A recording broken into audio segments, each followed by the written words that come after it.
कभी सुना है एक जैसा अनार जिसके बीच सैनिक बनकर जुलूस निकाल दे और वही अनार किसी को मौत के मुंह तक पहुंचा दे।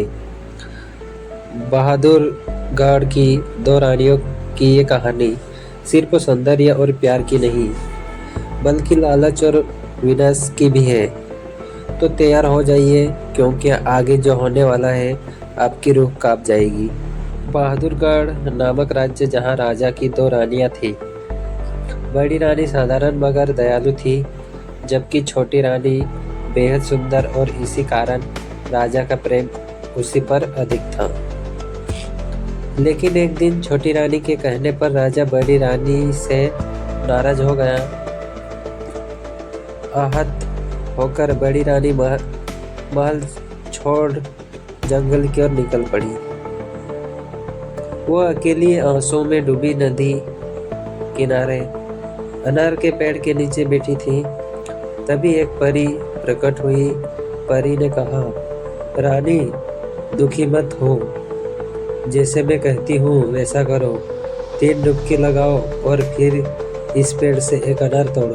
पहली डुबकी और रानी का रंग और निखर गया। दूसरी डुबकी और सुंदर कपड़े व गहने प्रकट हुए।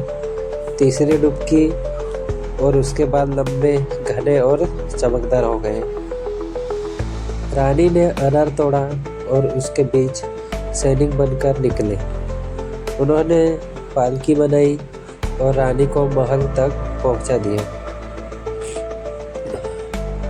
राजा ने रानी की सुंदरता और कहानी सुनकर पछतावा किया और छोटी रानी को राज्य से बाहर जाने का आदेश दे दिया।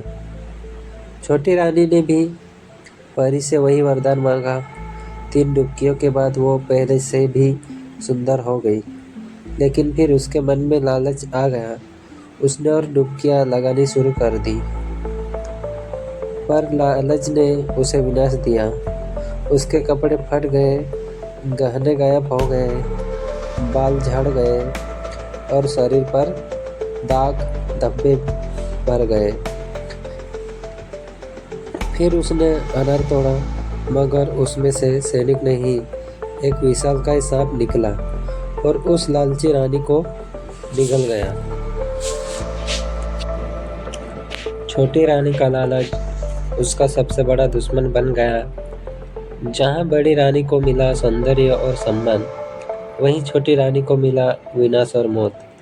इस कहानी से हमें यही शिक्षा मिलती है कि हमें कभी किसी का बुरा नहीं सोचना चाहिए और लालच हमेशा बर्बादी की ओर ले जाता है। कमेंट में बताइए आपको ये कहानी कैसी लगी और हमें लालच करना चाहिए या नहीं।